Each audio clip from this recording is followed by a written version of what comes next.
NLE Choppa s'est exprimé sur son arrestation qui a eu lieu le dimanche 28 mars en Floride. Je vous ai expliqué l'histoire, qu'est-ce qui s'était passé. On ne parlera pas que de ça dans cette vidéo, donc sans plus tarder, let's go pour les news.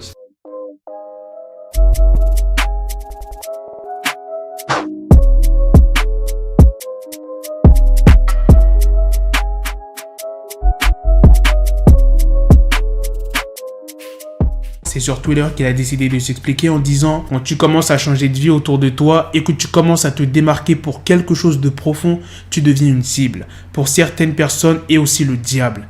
J'ai été piégé pendant l'arrestation. Des substances que je ne consomme pas, que je n'utilise pas et que je ne possède pas ont été placées sur moi. Mon nom a été associé à des mensonges et j'ai été maltraité dans le processus. Tous les médias, chaînes d'infos, etc. en ont parlé et ont peint un tableau sur une nouvelle surface que j'ai créée en travaillant dur. Je vais me battre et repartir en homme libre. Souvenez-vous, innocent jusqu'à preuve du contraire. Non coupable jusqu'à preuve de culpabilité. Je demande à ceux qui me soutiennent de rester droit et de laisser Dieu faire son travail.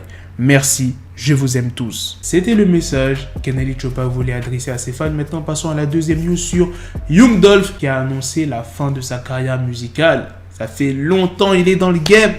Et là, il a décidé d'arrêter. Pour ceux qui ne connaissent pas Dolph, c'est sûr que tu l'as déjà entendu. Il a eu plusieurs morceaux qui sont entrés dans le Billboard, tels que le morceau Cut It. Le morceau, il est à plus de 200 millions de vues. Enfin bref, quand il est sorti ce morceau, tout le monde le saignait. Même les gens qui n'écoutent pas Dolph. Récemment, il a sorti sa mixtape Dumb in Drummer 2 en collaboration avec Key Glock. Et il s'est exprimé sur son compte Instagram. En légende, il dit « J'espère que vous appréciez tous la nouvelle mixtape. C'est le dernier projet que je sors. Je n'avais pas prévu de vous le dire, mais je pense que vous devez de savoir que j'en ai terminé avec la musique. » Bon, on verra si cette fois-ci il est vraiment sérieux. Parce qu'en 2020, il avait annoncé d'arrêter la musique pour se concentrer sur son fils. Il avait dit « J'arrête la musique pour pouvoir profiter de mon fils. » Et 3 semaines après, il avait révélé que son fils voulait qu'il poursuive sa carrière. Du coup, il a continué. Maintenant, passons à la troisième news sur Sahai the Prince. Ce nom te dit quelque chose? J'ai déjà sorti pas mal de vidéos sur son sujet. C'est celui qui s'est fait tirer dessus en pleine autoroute et qui par la suite a eu un accident et il est toujours en vie. Et là maintenant il s'est encore exprimé. Pour moi, je pense que cela aurait pu être une erreur d'identité parce que j'ai un véhicule que beaucoup d'autres stars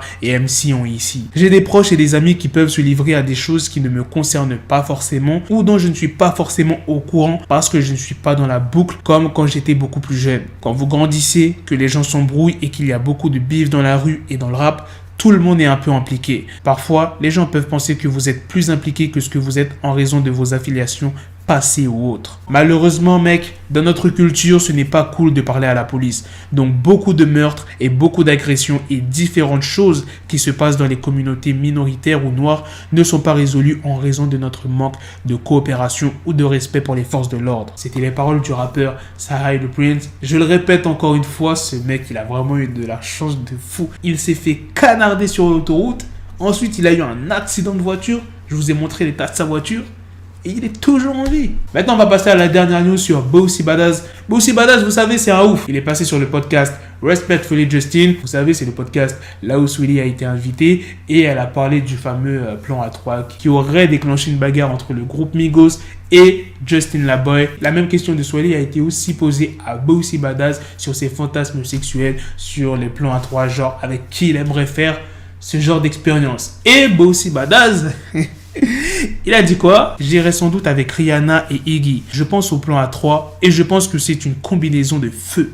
Je ne sais pas, je vois les choses comme ça. Je regarde leur visage et leur sex appeal. Je pense simplement que ce serait un plan A3 sympa avec des célébrités. Je ne suis pas après elles. Tu sais à quel point tu peux avoir envie de baiser quelqu'un de cette industrie. Je tombe juste pour des jolies femmes normales. Il s'est qualifié carrément de groupie envers Rihanna. Voilà les gars, c'est la fin de cette news, c'est aussi la fin de cette vidéo. Dites-moi dans les commentaires qu'est-ce que vous en avez pensé de toutes ces news, du message d'NLE Choppa, de la deuxième news de Young Dolph. Je sais pas s'il y a des gens qui écoutent Young Dolph parmi mes abonnés. Je pense que si, parce que quand même, Young Dolph, c'est pas un petit artiste. Est-ce que vous croyez à son annonce de fin de carrière?